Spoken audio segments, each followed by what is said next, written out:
যা দেখেছি, যা বুঝেছি, যা করেছি। মেজর ডালিমের রচিত আত্মজীবনীমূলক উপন্যাস, ষষ্ঠ অধ্যায়, ঐতিহাসিক সিদ্ধান্ত এবং গ্র্যান্ড কনফারেন্স। বিএলএফের সাথে না জড়িয়ে মুক্তিবাহিনীর সাথে কাজ করার ঐতিহাসিক সিদ্ধান্ত নিলাম আমরা তিনজনই।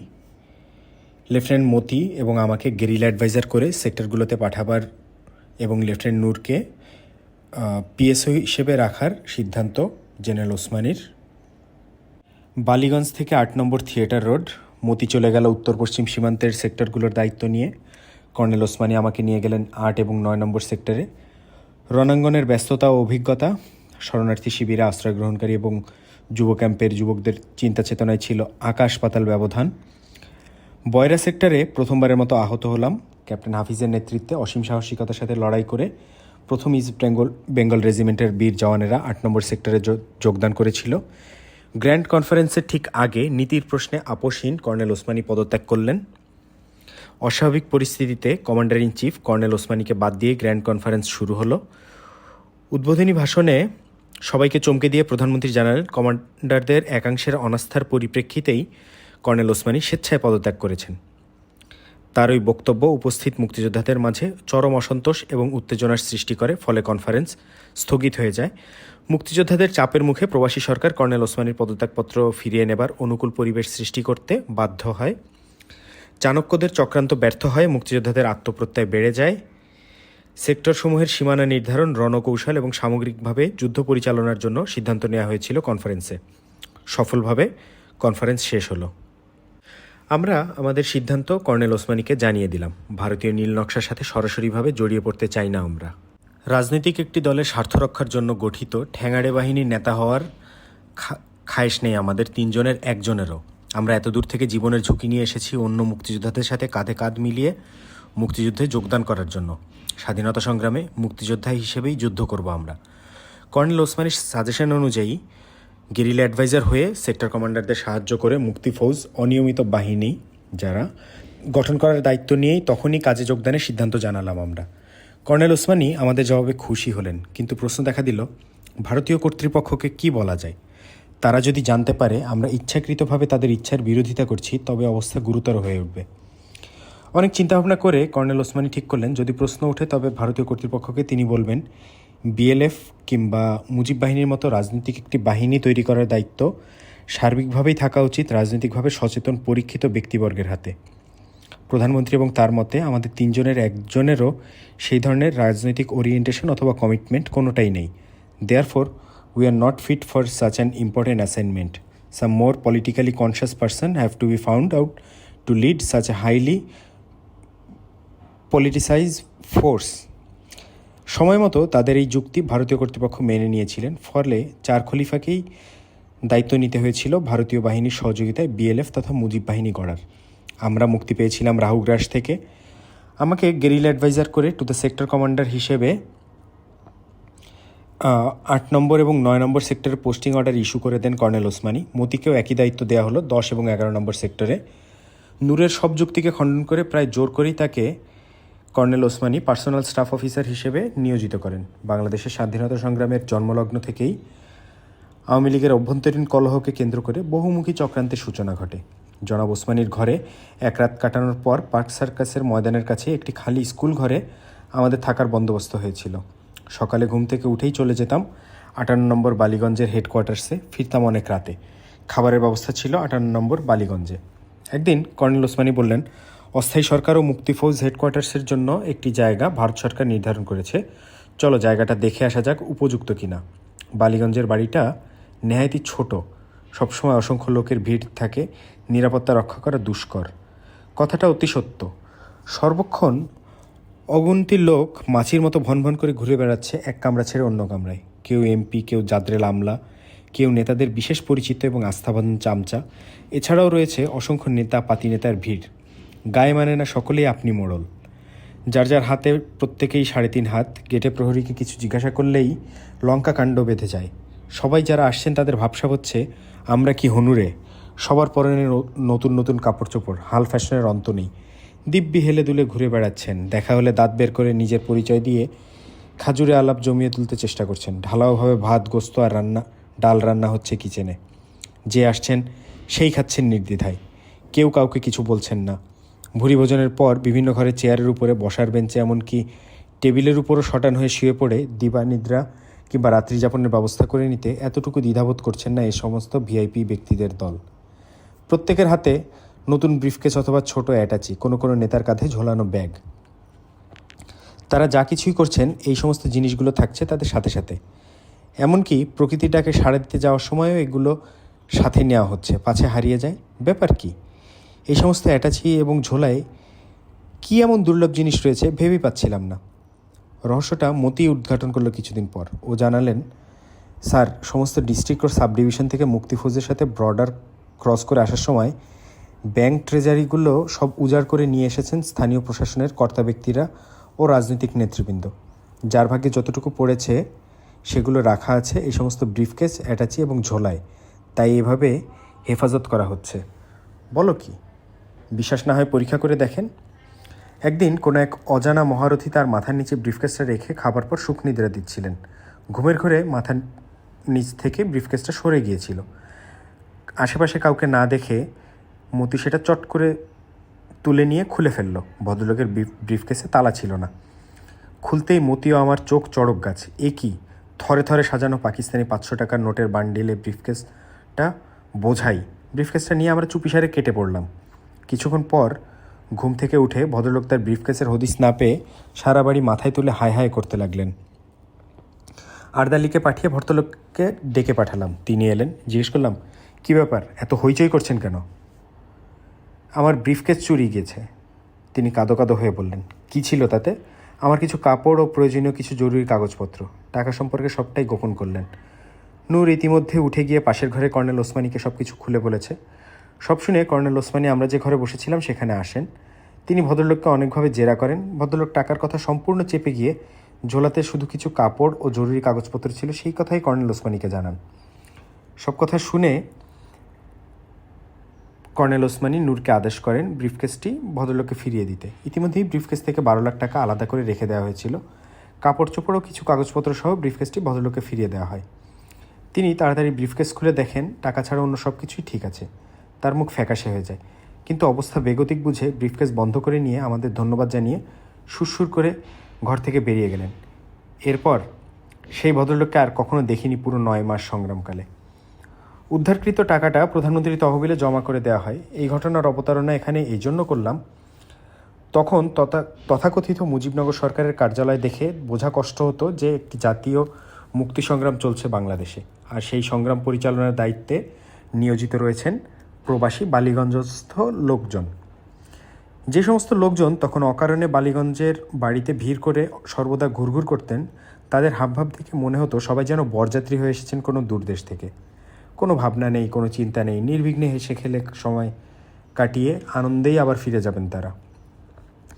8 নম্বর থিয়েটার রোডের বাড়িটা দেখতে গেলাম কর্নেল ওসমানী, আমি, মতি, নূর ও ব্রিগেডিয়ার গুপ্তা এবং কর্নেল ভোরা। বালিগঞ্জের বাড়িটা থেকে এটা অনেক বড়, চারপাশে উঁচু পাঁচিল দিয়ে ঘেরা, ভেতরে বিশাল জমিদার বাড়ির মতো। বাড়িটি পুরনো কায়দায় গড়া, একপাশে বড় বড় দুটো ব্যারাক রয়েছে। তাছাড়া পর্যাপ্ত জায়গা রয়েছে তাঁবু অথবা টেম্পোরারি শেল্টার গড়ে তোলার জন্য। বড় বড় গাছপালায় ছাওয়া, সুনিবিড় এক শান্ত পরিবেশ। বাইরে থেকে ভেতরের কিছুই দেখা যায় না। বাড়িটা সব দিক দিয়েই বালিগঞ্জের বাড়িটা থেকে অনেক ভালো। সবাই এক বাক্যে এটা গ্রহণীয় বলে মত দিলেন। আমরা তল্পিতল্পা গুটিয়ে বালিগঞ্জ ছেড়ে উঠে এলাম 8 নম্বর থিয়েটার রোডে। নতুন জায়গায় এসেই কর্নেল ওসমানী নূরকে আদেশ দিলেন নিরাপত্তা রক্ষার জন্য লোকজনের আসা যাওয়ার ব্যাপারে কিছুটা কড়াকড়ি করতে হবে। ঠিক হলো, পার্মানেন্ট রেসিডেন্টের জন্য স্থায়ী আইডি কার্ড এবং অনুমতি সাপেক্ষে টেম্পোরারি ভিজিটরদের জন্য পাস ইস্যু করবে লেফটেন্যান্ট নূর। এভাবে অপ্রয়োজনীয় লোকদের ভিড় কমানো সম্ভব হবে। বিএসএফের সেন্ট্রিদের কড়া নির্দেশ দেওয়া হলো এই ব্যাপারে। আমরা আমাদের অস্থায়ী আবাসন স্কুল ছেড়ে চলে এলাম থিয়েটার রোডের হেডকোয়ার্টার্সে। প্রধান বিল্ডিংয়ের একটি ঘরে থাকবেন কর্নেল ওসমানী এবং নূর। প্রধানমন্ত্রীর জন্যও একটি ঘর বরাদ্দ করা হলো। ব্যারাকের ঘরগুলোতে আমি, captain Chowdhury, group captain Khandakar এবং চিফ অফ স্টাফ কর্নেল রব এর থাকার ব্যবস্থা করা হলো। অন্যান্য ঘরগুলোতে বিভিন্ন পরিদপ্তরের অফিস বানানো হলো। কর্মচারীদের জন্য থাকার ব্যবস্থাও করা হলো। সিএনসির দপ্তর থেকে সার্কুলার জারি করল নূর পার্মানেন্ট স্টাফ ছাড়া অন্য সবার জন্য হেডকোয়ার্টার্সে ঢুকবার, থাকবার এবং খাবার জন্য লিখিত অনুমতি আগেই সিএনসির সেক্রেটারিয়েট মানে লেফটেন্যান্ট নূরের কাছ থেকে নিতে হবে। এই ধরনের নিয়ম প্রবর্তনে সবাই প্রথমে বেশ অসন্তুষ্ট হয়ে পড়েছিলেন, কিন্তু নিয়মের কোনো ব্যতিক্রম করা হলো না। অসন্তোষ আস্তে আস্তে কমে এলো, সবাইকে নিয়ম মেনে চলতে হলো। অন্যদিকে 19 নম্বর সার্কাস অ্যাভিনিউ মানে বাংলাদেশ মিশন হয়ে উঠেছিল একটি বাজার। জনাব হোসেন আলী এবং তার প্রশাসন তেমন কোনো নিয়ম প্রবর্তন করে কার্যকর করতে ব্যর্থ হন। ফলে দিনরাত 24 ঘন্টায় সেখানে প্রয়োজনীয় অপ্রয়োজনীয় লোকের ভিড় লেগেই থাকলো। ব্যাপারটা হাস্যকর এবং কোইন্সিডেন্টাল হলেও নিয়তির হেরফেরে বাংলাদেশ প্রবাসী সরকারের প্রধান দুটো কর্মস্থলী প্রতিষ্ঠিত হলো থিয়েটার রোড এবং সার্কাস রোড অ্যাভিনিউতে। আমরা সবাই যেন হয়ে উঠলাম থিয়েটার এবং সার্কাসের খেলোয়াড়। থিয়েটার রোড থেকে কর্নেল ওসমানী একদিন আমাদের নিয়ে চলেন 8 নম্বর সেক্টরের হেডকোয়ার্টার্স বনগাঁয়, সাথে নূর। শহর থেকে প্রায় 90-95 মাইল দূরে যশোরের বর্ডার ঘেঁষে বনগাঁ।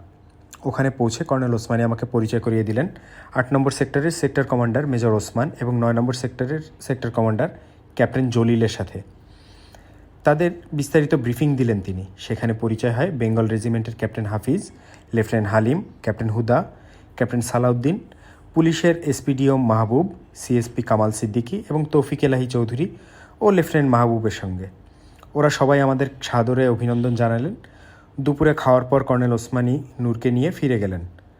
যাবার আগে জানিয়ে গেলেন শীঘ্রই তিনি সেক্টর কমান্ডারদের একটি গুরুত্বপূর্ণ কনফারেন্স ডাকবেন কলকাতায়। সেই কনফারেন্সে মুক্তিযুদ্ধের বর্তমান স্তর এবং ভবিষ্যৎ রণকৌশল ও প্রাসঙ্গিক বিষয়াদি নিয়ে আলোচনা করে কর্মপদ্ধতি ঠিক করা হবে। থিয়েটার রোড ছেড়ে প্রকৃত মুক্তিযোদ্ধাদের মাঝে পৌঁছে ভীষণ ভাল লাগছিল। মতিও আমি চলে আসার পরপরই উত্তর পশ্চিম সীমান্তের সেক্টরগুলোর দায়িত্ব নিয়ে চলে যায়। শুরু হলো নতুন কর্মজীবন। খুলনা যশোরের ছিন্নমূল বিক্ষিপ্ত অনেক ইপিআর, কিছু সংখ্যক নিয়মিত বাহিনীর সৈন্য, পুলিশ, আনসার, মুজাহিদদের নিয়ে মেজর ওসমানের অধীনে শুরু হয় প্রতিরোধ সংগ্রাম। তার সাথে যোগ দেয় স্থানীয় ছাত্র জনতা। নড়াইলের তরুণ এসডিও জনাব কামাল সিদ্দিকী, মেহেরপুরের এসডিও তৌফিক ইলাহি চৌধুরী এবং মাগুরার এসডিও ওয়ালিউর রহমানও প্রতিরোধ সংগ্রামে ঝাঁপিয়ে পড়েন। মেজর ওসমান তার অধীনস্থ সমস্ত নিয়মিত ও অনিয়মিত বাহিনীর সদস্যদের 7টি কোম্পানিতে বিভক্ত করে সীমান্তবর্তী এলাকায় তাদের নিয়োগ করেন। প্রথম কোম্পানি উত্তর মহেশকুণ্ড বিওপি এলাকায় লেফটেন্যান্ট জাহাঙ্গীরের অধীনে। দ্বিতীয় কোম্পানি তার দক্ষিণে ইসাখালী বিওপি এলাকায় কোম্পানি কমান্ডার ছিলেন ক্যাপ্টেন আজম চৌধুরী। তৃতীয় কোম্পানি আরও দক্ষিণে জীবননগর বিওপি এলাকায়, নেতৃত্বে ছিলেন ক্যাপ্টেন মোস্তাফিজুর রহমান। চতুর্থ কোম্পানি কাশিমপুর মুকুন্দপুর বয়রা এলাকায় ক্যাপ্টেন খন্দকার নাজমুল হুদার অধীনে। পঞ্চম কোম্পানি বেনাপোল কাস্টমস চেকপোস্ট এলাকায় লেফটেন্যান্ট আব্দুল হালিমের অধীনে। এই কোম্পানি পরবর্তী পর্যায়ে ক্যাপ্টেন তৌফিক এলাহি চৌধুরী সিএসপির অধীনে দেওয়া হয়। ষষ্ঠ কোম্পানি আরও দক্ষিণে বাক্সা কাকডাঙ্গা বেনাপোল থানার এলাকায় ক্যাপ্টেন শফিউল্লার অধীনে। সপ্তম কোম্পানি ভোমরা এলাকায় গোছভাঙায় ক্যাপ্টেন সালাউদ্দিনের অধীনে। মে মাসের শেষে ক্যাপ্টেন সালাউদ্দিনকে হেডকোয়ার্টার্সের গোয়েন্দা বিভাগের দায়িত্ব নেওয়ার জন্য চলে যেতে হয় মুজিবনগর তথা 8 নম্বর থিয়েটার রোডে। তখন ওই সেক্টরের দায়িত্ব দেওয়া হয় পুলিশের এসপিডিও মাহবুবউদ্দিনকে। মে মাসের প্রথম সপ্তাহে প্রাক্তন flight lieutenant Jamaluddin MP, captain Wahab এবং লেফটেন্যান্ট এনামুল হক 8 নম্বর সেক্টরে যোগদান করেন। ফ্লাইট লেফটেন্যান্ট জালালউদ্দিনকে সেক্টর হেডকোয়ার্টার্সে স্টাফ অফিসার হিসেবে নিয়োজিত করা হয়। যশোর ক্যান্টনমেন্ট থেকে পাক বাহিনীর ব্যূহ ভেদ করে ক্যাপ্টেন হাফিজের নেতৃত্বে বিদ্রোহ ঘোষণা করে যুদ্ধ করতে করতে বর্ডার পেরিয়ে 8 নম্বর সেক্টরের মুক্তিযোদ্ধাদের সাথে যোগ দেন ফার্স্ট বেঙ্গল রেজিমেন্টের অকুতভয় সেনারা। বেনাপোল বর্ডার পর্যন্ত মাত্র 188 জন সৈনিককে জীবিত অবস্থায় নিয়ে আসতে সক্ষম হয়েছিল হাফিজ। পুরো রেজিমেন্টের বাকি সবাই যুদ্ধে শাহাদাত বরণ করেছিলেন। বেনাপোল পৌঁছে সেক্টর হেডকোয়ার্টার্সের কাছেই সে তার ক্যাম্প প্রতিষ্ঠা করে। বনগাঁর বিওপির বিপরীতে মুক্ত এলাকায় বাংলাদেশের পতাকা সমুন্নত রাখার পবিত্র দায়িত্ব যথাযথ বীরত্ব ও সাহসিকতার সাথে ক্যাপ্টেন হাফিজের নেতৃত্বে ফার্স্ট ইস্ট বেঙ্গলের বীর জওয়ানরা শেষ দিন পর্যন্ত পালন করেছিলেন। ক্যাপ্টেন হাফিজ আমার বিশেষ বন্ধু বিধায় ওর সাথে আমার থাকার বন্দোবস্ত করি।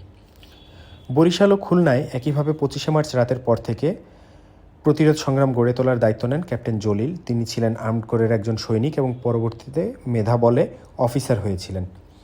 পুলিশ বাহিনীর অস্ত্রাগার লুণ্ঠন করেই তিনি শুরু করেন প্রতিরোধ সংগ্রাম। তার সাথে যোগ দেন লেফটেন্যান্ট মেহেদি, লেফটেন্যান্ট জিয়া, লেফটেন্যান্ট নাসের।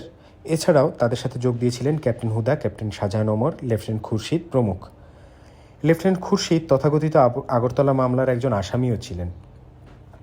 এরপর এম এ বেগ নামে একজন যুবক এসে 9ম সেক্টরে যোগ দেয়। তিনি পাকিস্তান সেনাবাহিনীর একজন দক্ষ প্যারাশুট জাম্পার এবং ফ্রগম্যান হিসেবে ট্রেনিংপ্রাপ্ত সৈনিক বিধায় পরে তাকে নৌবাহিনীতে শিপম্যান হিসেবে নিয়োগ করা হয়। 9 নম্বর সেক্টরকে গঠন করা হয় খুলনার কিছু অংশ, ফরিদপুরের কিছু অংশ এবং পুরো বরিশাল ও পটুয়াখালী জেলা নিয়ে। সেক্টর কমান্ডার নিযুক্ত হন ক্যাপ্টেন জলিল। স্বাধীনতা সংগ্রামের প্রথমার্ধে বরিশাল, পটুয়াখালীতে ক্যাপ্টেন মেহেদি, খুলনার সুন্দরবন এলাকায় লেফটেন্যান্ট জিয়া এবং সীমান্তবর্তী এলাকায় ক্যাপ্টেন হুদা যুদ্ধ পরিচালনা করছিলেন। জুলাই মাসে 9 নম্বর সেক্টরকে পুনর্গঠিত করা হয়। বরিশাল জেলার দায়িত্ব দেওয়া হয় পাকিস্তান থেকে পালিয়ে আসা ক্যাপ্টেন শাহজাহান ওমরকে। পটুয়াখালীর দায়িত্ব দেওয়া হয় ক্যাপ্টেন মেহেদিকে। সুন্দরবন ও খুলনার দায়িত্ব দেওয়া হয় লেফটেন্যান্ট জিয়াকে। পিরোজপুর বাগেরহাট এলাকা দেওয়া হয় সুবেদার তাজুল ইসলামকে। ক্যাপ্টেন হুদাকে দেওয়া হয় সীমান্তবর্তী এলাকা। সেক্টর হেডকোয়ার্টার্স প্রথম স্থাপন করা হয় হাসনাবাদে, পরে সরিয়ে নেওয়া হয় টাকিতে। সেক্টর হেডকোয়ার্টার্সে থাকতেন ক্যাপ্টেন জলিল। অ্যাডজুট্যান্টের দায়িত্বে নিয়োজিত ছিলেন ফ্লাইট সার্জেন্ট ফজলুল হক ও মফিজ। এদের সাথে স্টাফ অফিসার হিসেবে ছিলেন ক্যাপ্টেন আরিফিন। সেক্টরের প্রধান প্রশিক্ষণ কেন্দ্র ছিল তকিপুর। ইনচার্জ ছিলেন সুবেদার গোলাম আজম। 9 নম্বর সেক্টরের নৌবাহিনীর দায়িত্বে ছিলেন chief petty officer MU Alam. সুন্দরবনের লেফটেন্যান্ট জিয়ার অধীনে ছিলেন ফুল মিয়া ও মধু। প্রথম পর্যায়ে টাকি, হাসনাবাদ, হিঙ্গলগঞ্জ এবং শমশেরনগরে মুক্তিবাহিনীর ক্যাম্প স্থাপন করা হলো। এরপর হিঙ্গলগঞ্জের ক্যাম্প উকসা পর্যন্ত বিস্তৃত করা হয়। এরপর বরিশাল, খুলনা অঞ্চলে ক্রমে যুদ্ধ ছড়িয়ে পড়ছিল। সীমিত পরিমাণের অস্ত্রশস্ত্র নিয়ে ক্যাপ্টেন জলিল ও তার সহযোদ্ধারা অবস্থার মোকাবেলা করতে পারছিলেন না। প্রয়োজন অস্ত্রের অন্বেষণে জনাব মঞ্জুর MP 24 এপ্রিল সুন্দরবন হয়ে ভারত এসে তার পরিচিত BSF-এর কয়েকজন কর্মকর্তার সহযোগিতায় অল্প কিছু হাতিয়ার নিয়ে ফিরে এসে ক্যাপ্টেন জলিলকে জানালেন যে তিনি ভারতে গেলে আরও অস্ত্র পেতে পারেন। তার পরামর্শ অনুযায়ী ক্যাপ্টেন হুদা ও মঞ্জুরকে নিয়ে ক্যাপ্টেন জলিল ভারতের পথে রওনা হলেন। ভারত সীমান্তের ওপারে ভারতীয় সীমান্ত নিরাপত্তা বাহিনীর ইন্সপেক্টর MPK ঘোষ তাদের অভ্যর্থনা জানালেন। সেখান থেকে BSF-এর নিরাপত্তার অধীনে তারা এসে পৌঁছালেন হিঙ্গলগঞ্জে। এখানে তাদের পরিচয় হয় অধিনায়ক পান্ডের সাথে। সেখান থেকে হাসনাবাদ হয়ে ব্যারাকপুর। BSF-এর প্রথম ব্যাটালিয়নের অধিনায়ক মিস্টার মুখার্জি তাদের জন্য সেখানে অপেক্ষা করছিলেন। হাসনাবাদে গণপরিষদের সদস্য মিস্টার নুরুল ইসলাম মঞ্জুর, পূর্ব পরিচিত ক্যাপ্টেন বন্ধু বিশ্রাম সিংয়ের সাথেও পরিচয় হয়েছিল তাদের। ব্যারাকপুরে 72 নম্বর BSF-এর অফিসার্স মেসেই তাদের থাকার বন্দোবস্ত করে দেয় অ্যাডজুট্যান্ট ক্যাপ্টেন সরকার। মিস্টার মুখার্জি তাদের কলকাতায় নিয়ে গেলে তার ঊর্ধ্বতন কর্মকর্তা বর্ডার নিরাপত্তা বাহিনীর ডেপুটি ইন্সপেক্টর জেনারেল মিস্টার মজুমদারের সাথে পরিচয় করিয়ে দিলেন। তাকে মেজর জলিল জানালেন অধিনায়ক হিসেবে মুক্তি সংগ্রাম এবং দেশের জন্য অনেক কিছুই করতে পারেন অস্ত্র সাহায্য পেলে। কী অস্ত্রশস্ত্র প্রয়োজন তা তিনি মিস্টার মজুমদারকে জানালেন। ওই দিন সন্ধ্যায় কলকাতা আসাম হাউসে বর্ডার নিরাপত্তা বাহিনীর সর্বাধিনায়ক মিস্টার রুস্তমজির সঙ্গে তাদের সাক্ষাৎ হয়। তাদের আলাপের পর মিস্টার মুখার্জি তাদের নিয়ে গেলেন ফোর্ট উইলিয়ামসে, পূর্বাঞ্চলের সামরিক বাহিনীর সদর দপ্তর ফোর্ট উইলিয়াম। সেখানে তাদের জেরা করেন বিশেষ গোয়েন্দা বিভাগের কর্নেল খেরার সাথে তাদের বিশদ আলাপ আলোচনা হয়। পাকিস্তানের সামরিক বাহিনীতে থাকাকালীন কোথায় কোথায় তারা থেকেছেন, কি কি করেছেন তা পুঙ্খানুপুঙ্খভাবে জিজ্ঞেস করেছিলেন তিনি। সব প্রশ্নগুলোর উত্তর দিতে হয়েছিল মেজর জলিল এবং দলের সবাইকে। সর্বাধিনায়ক লেফটেন্যান্ট জেনারেল জগজিৎ সিং অরোরার সাথেও সাক্ষাৎ হলো তাদের। তাকেও সব কিছু খুলে বলেছিলেন ক্যাপ্টেন জলিল। মানচিত্রে বাংলাদেশের কোথায় কোথায় গেরিলা ঘাঁটি রয়েছে তাকে বিস্তারিত দেখানো হয়েছিল। ফলে জেনারেল অরোরা তাকে অস্ত্রাদি দিতে সম্মত হন। 5ই মে পর্যন্ত তাকে কলকাতায় থাকতে হয়। ইতিমধ্যে বরিশালের পতন হয়। মিস্টার মঞ্জুর, নাসের, ক্যাপ্টেন হুদা পরিবার পরিজন নিয়ে হাসনাবাদে পৌঁছলে ওদেরকে ক্যাম্পে রেখেই ক্যাপ্টেন জলিল প্রায় 40 জন মুক্তিযোদ্ধা নিয়ে 2টো লঞ্চে ভারতীয় অস্ত্রশস্ত্র বোঝাই করে বরিশালের দিকে রওনা হলেন। কিন্তু ভুল ট্যাকটিক্যাল মুভের জন্য সুন্দরবন এলাকায় তার লঞ্চ দুটো পাকিস্তান নৌবাহিনী অ্যাম্বুশ করে। 2-3 জন সাথীকে নিয়ে ক্যাপ্টেন জলিল অতি কষ্টে প্রাণে বেঁচে হাসনাবাদে ফিরে আসেন। ক্যাপ্টেন জলিল এভাবে ভারতে আসা এবং মুজিবনগর সরকার এবং কর্নেল ওসমানীর হেডকোয়ার্টার্সকে বাইপাস করে সরাসরি ভারতীয় ইস্টার্ন কমান্ডের সাথে যোগাযোগ করে অস্ত্র নিয়ে বাংলাদেশের ভেতরে যাওয়ার সিদ্ধান্তে কর্নেল ওসমানী এবং মুজিবনগর অস্থায়ী সরকার ভীষণভাবে চটে যান। তাদের অদূরদর্শিতা ও হঠকারী প্ল্যানিংয়ের ফলে এতগুলো হাতিয়ার হারানোর জন্য তার প্রতি ক্ষুব্ধ হয়ে ওঠেন কর্নেল ওসমানী। তার এই ধরনের নিয়ম বহির্ভূত কাজের জন্য তাকে সেক্টর কমান্ডারের দায়িত্ব থেকে অপসারণের সিদ্ধান্ত গ্রহণ করা হয়। পরে আমাদের সবার অনুরোধে কর্নেল ওসমানী তার সিদ্ধান্ত কার্যকরী করা থেকে বিরত হন। তবে কর্নেল ওসমানী তাকে ডেকে সাবধান করে দিয়ে বলেছিলেন, এই ধরনের গাফিলতি ভবিষ্যতে দ্বিতীয়বার বরদাস্ত করা হবে না। ইতিমধ্যে ঝড়ের বেগে আমার কাজ এগিয়ে চলেছে। কৃষ্ণনগর থেকে তকিপুর সমস্ত সেক্টরে আমি ঝটিকা সফর করে বেড়াচ্ছি। আমার মূল দায়িত্ব যুব শিবির ও শরণার্থী শিবির থেকে গেরিলাদের রিক্রুট করে তাদের ট্রেনিংয়ের ব্যবস্থা করা, সাথে সাথে সেক্টর ট্রুপসের প্রশিক্ষণ ও অপারেশন সাবসেক্টর কমান্ডারদের সাহায্য করা। এরই ফাঁকে প্রথম ইস্ট বেঙ্গল রেজিমেন্টকে পুনর্গঠিত করার কাজেও ক্যাপ্টেন হাফিজকে সাহায্য করছিলাম যতটুকু সম্ভব। রাত দিন পরিশ্রম করে জুন মাসের মধ্যেই প্রায় 1010 গেরিলা রিক্রুট করে ফেলেছিলাম।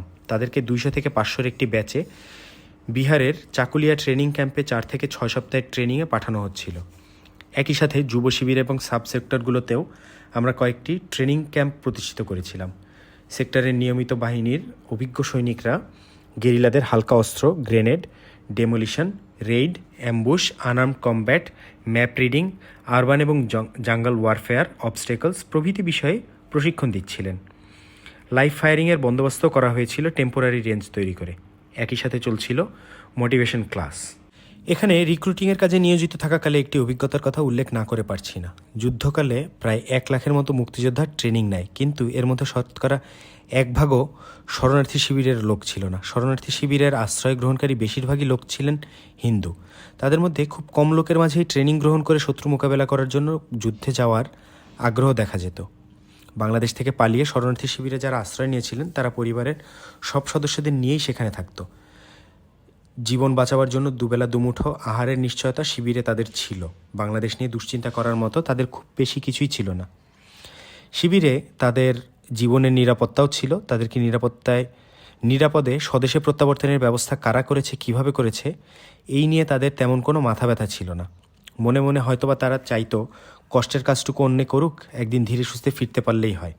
শরণার্থী শিবিরের বাসিন্দাদের মধ্যে অনেকেই আবার পশ্চিমবঙ্গের আত্মীয় স্বজনের সাথে বিভিন্ন শহরে গ্রামে পার্টিশনের সময় এসে স্থায়ী বসতি স্থাপন করেছিল। মুক্তিযুদ্ধে যোগ দেওয়ার চাপ এড়াতে বয়স্করা যুবকদের বর্ডার থেকে দূরে তাদের আত্মীয় স্বজনদের কাছে পাঠিয়ে দিত। ওরা সেখানে কাজকর্ম, ব্যবসা বাণিজ্য, বিভিন্ন পেশা গ্রহণ করে জীবন চালাতো। শরণার্থীদের মধ্যে নিছক প্রাণের ভয়ে যারা দেশ ত্যাগ করেছিল তাদের মধ্যে সুবিধাবাদী মনোবৃত্তি লক্ষ্য করা গেছে। যুদ্ধে তাদের বিশেষ কোনো অবদান ছিল না। কিছু থাকলে তা ছিল পরিস্থিতি সাপেক্ষ, স্বেচ্ছাপ্রণোদিত হয়ে নয়। অনেক ক্ষেত্রে শরণার্থী শিবিরগুলোতে খুঁজেও সমর্থ লোক পেতাম না। পাওয়া যেত শুধু বুড়ো মানুষ, শিশু ও মহিলাদের। এরই বিপরীত অবস্থা ছিল যুব শিবিরগুলোতে। হাজার হাজার তরুণ, যুবক, ছাত্রছাত্রী, সমাজের অন্যান্য পেশাজীবী, সমর্থ ছেলেদের ভিড়ে প্রতিটি যুব শিবিরই ভরে থাকতো সবসময়। বাসস্থানের সংকুলনের অভাবে অনেককে ফিরিয়েও দেওয়া হতো বাধ্য হয়ে। তারা তাদের আত্মীয় পরিজনদের বাংলাদেশে ফেলে ছুটে আসতো সমস্ত ঝুঁকি নিয়ে শুধুমাত্র মুক্তিযুদ্ধে যোগ দিয়ে ট্রেনিং গ্রহণ করে হাতিয়ার নিয়ে বাংলাদেশে ফিরে গিয়ে খান সেনাদের বিরুদ্ধে যুদ্ধ করার জন্য।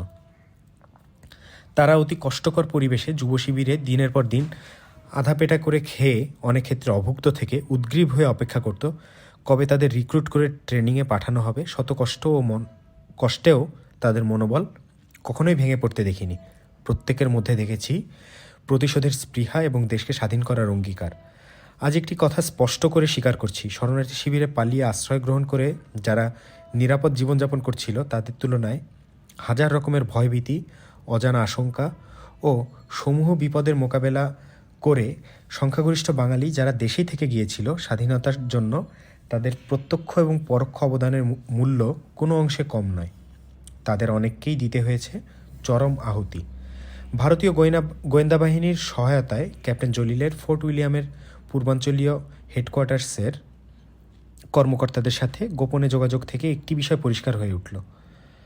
ভারতীয় সরকার শুধুমাত্র প্রবাসী সরকার এবং মুক্তিবাহিনীর সদর দপ্তরের মাধ্যমেই বাংলাদেশের স্বাধীনতা সংগ্রাম এবং রাজনৈতিক গতিধারাকে নিয়ন্ত্রণ করছিল তা নয়, তারা ক্ষমতাধর কমান্ডারদের সাথেও সম্পর্ক গড়ে তোলার চেষ্টা করছিল।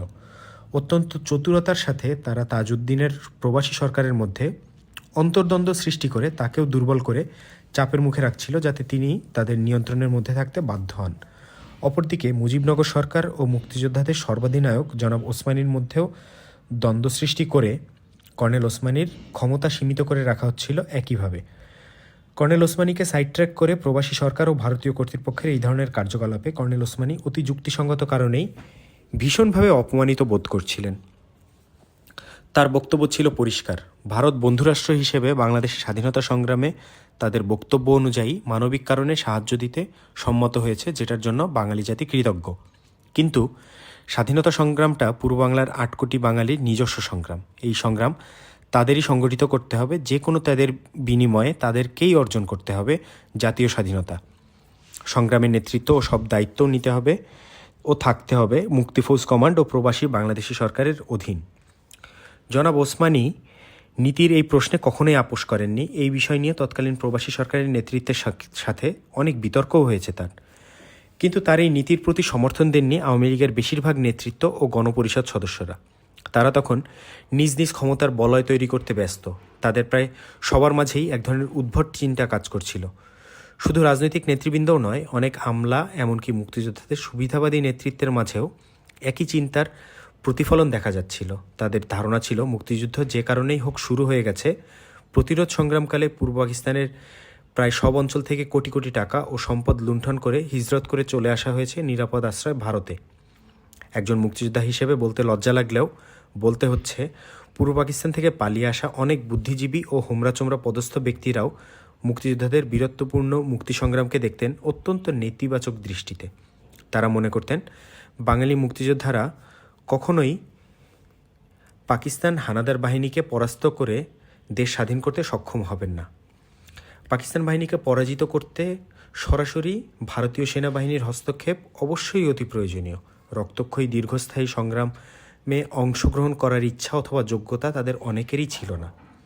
যুদ্ধে ঝুঁকি এবং কষ্ট ত্যাগ করতেও তারা ছিলেন নেহায়েতি নারাজ। এতে করেই তাড়াতাড়ি হজ শেষ করে প্রবাসী জীবনের কষ্ট থেকে রেহাই পেয়ে দেশে ফিরে লুটপাটের কালো টাকায় আয়েশি জীবন খুব তাড়াতাড়ি আবার শুরু করে দিতে পারা যাবে একমাত্র ভারতীয় বাহিনীর প্রত্যক্ষ হস্তক্ষেপের মাধ্যমে। ভারতে হজ করার স্ট্যাম্প একবার যখন নিতে সক্ষম হয়েছেন তারা, তখন দেশে ফেরার পর তাদের রাজ কায়েম করার পক্ষে বাধা কোথায়? তাই যত তাড়াতাড়ি সম্ভব দেশটাকে স্বাধীন করে দেবার জন্য তাদের একাংশ গোড়া থেকেই ভারত সরকারের বিভিন্ন মহলে জোর লবিং করা শুরু করে দিয়েছিলেন।